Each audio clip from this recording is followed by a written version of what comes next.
আসসালামু আলাইকুম। সাদা ভয়েসে আপনাদের সবাইকে স্বাগতম। ১৪০০ বছরেরও বেশি আগে আরব উপদ্বীপ ছিল অন্ধকারে নিমজ্জিত। চারদিকে মূর্তি পূজা, গোত্রে গোত্রে যুদ্ধ, নারীদের প্রতি অবিচার এবং শক্তিশালীর হাতে দুর্বলের নির্যাতন ছিল নিত্যদিনের ঘটনা। মানুষ সত্য ও ন্যায় থেকে অনেক দূরে সরে গিয়েছিল।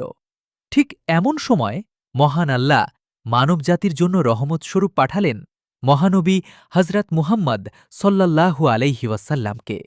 তার আগমনের মাধ্যমে শুরু হয় মানব ইতিহাসের এক নতুন অধ্যায়। মক্কার নিকটবর্তী হেরা গুহায় ধ্যানরত অবস্থায় ৪০ বছর বয়সে মহানবী সল্লাল্লাহু আলাইহি ওয়াসাল্লামের কাছে ফেরেশতা জিব্রাইল আলাইহিস্সালাম প্রথম ওহী নিয়ে আসেন। প্রথম ওহির শব্দ ছিল ইকরা, অর্থাৎ পড়ো। এই একটি শব্দই বদলে দেয় পুরো পৃথিবীর ইতিহাস।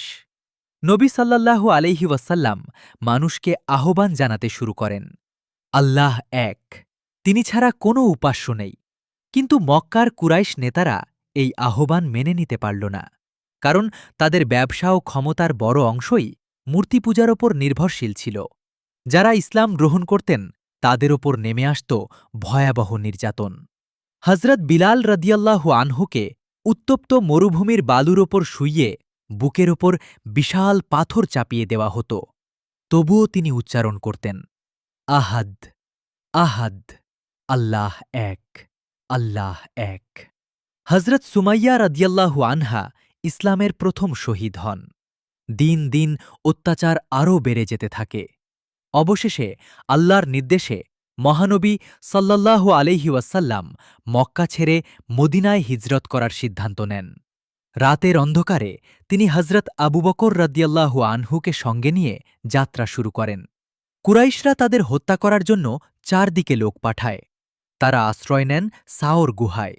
গুহার মুখে একটি মাকড়সা মুহূর্তের মধ্যে জাল বুনে ফেলে এবং একটি কবুতর ডিম পাড়ে। শত্রুরা গুহার সামনে এসে ফিরে যায়। তারা ভাবে, এখানে কেউ ঢুকলে জাল ভাঙত। এভাবেই আল্লাহ তার রাসূলকে অলৌকিকভাবে মদিনায় পৌঁছে মহানবী সাল্লাল্লাহু আলাইহি ওয়াসাল্লাম প্রথমে একটি মসজিদ নির্মাণ করেন, মসজিদে নববী। এরপর মুহাজির ও আনসারদের মধ্যে ভ্রাতৃত্ব স্থাপন করেন। ইতিহাসে প্রথমবারের মতো ন্যায়, ইনসাফ ও মানবতার ভিত্তিতে একটি রাষ্ট্র গড়ে ওঠে। মুসলিম, ইহুদি এবং অন্যান্য সম্প্রদায়কে নিয়ে শান্তিপূর্ণ সমাজ গড়ার জন্য তৈরি হয় বিখ্যাত মদিনা সনদ। হিজরতের ২ বছর পর সংঘটিত হয় বদরের যুদ্ধ। মুসলমান ছিলেন মাত্র ৩১৩ জন, অন্যদিকে কুরাইশ বাহিনী ছিল প্রায় ১,০০০ জন। মানুষের হিসাব বলছিল মুসলমানরা পরাজিত হবে, কিন্তু আল্লাহর সাহায্যে মুসলমানরা ঐতিহাসিক বিজয় লাভ করেন। এই বিজয় পুরো আরবকে বুঝিয়ে দেয়, ইসলামকে আর থামানো যাবে না।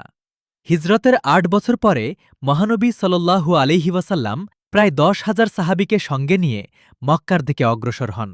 কিন্তু তিনি প্রতিশোধ নেননি, বরং ঘোষণা করেন, আজ তোমাদের প্রতি কোনো প্রতিশোধ নেই, তোমরা সবাই মুক্ত। এমন ক্ষমা ইতিহাসে বিরল। এরপর কাবাঘরের চারপাশের ৩৬০টি মূর্তি অপসারণ করা হয় এবং কাবাকে পুনরায় এক আল্লাহর ইবাদতের কেন্দ্র হিসেবে প্রতিষ্ঠিত করা হয়। মক্কা বিজয়ের পর পুরো আরব উপদ্বীপে ইসলাম দ্রুত ছড়িয়ে পড়ে। বিভিন্ন গোত্র স্বেচ্ছায় ইসলাম গ্রহণ করতে থাকে। মানুষ বুঝতে পারে ইসলাম কোনো জাতির ধর্ম নয়, এটি মানবতার ধর্ম। হিজরি ১০ সালে মহানবী সাল্লাল্লাহু আলাইসাল্লাম বিদায় হজ পালন করেন। আরাফার ময়দানে তিনি ঐতিহাসিক ভাষণ দেন। তিনি বলেন, সকল মানুষ আদম আলাইহিস্সালামের সন্তান। আরবের ওপর অনারবের কিংবা অনারবের ওপর আরবের কোনো শ্রেষ্ঠত্ব নেই। শ্রেষ্ঠত্বের একমাত্র মানদণ্ড তাকওয়া। এই ভাষণ আজও মানবাধিকারের অন্যতম গুরুত্বপূর্ণ ঘোষণাগুলোর একটি হিসেবে বিবেচিত হয়।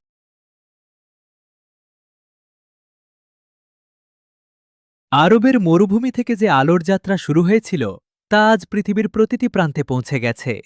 মহানবী হজরত মুহাম্মদ সাল্লাল্লাহু আলাইহি ওয়াসাল্লামের জীবন আমাদের শিক্ষা দেয়, সত্যের পথে অটল থাকতে, অন্যায়ের বিরুদ্ধে দাঁড়াতে, মানুষকে ভালোবাসতে, ক্ষমা করতে এবং এক আল্লাহর ইবাদত করতে। এই ইতিহাস শুধু মুসলমানদের নয়, সমগ্র মানবজাতির জন্য অনুপ্রেরণার এক উজ্জ্বল অধ্যায়। শেষে যদি ভিডিওটি ভালো লাগে তাহলে লাইক দিন, শেয়ার করুন এবং ইসলামিক ইতিহাসের আরও ভিডিও পেতে চ্যানেলটি সাবস্ক্রাইব করুন। আল্লাহ হাফেজ।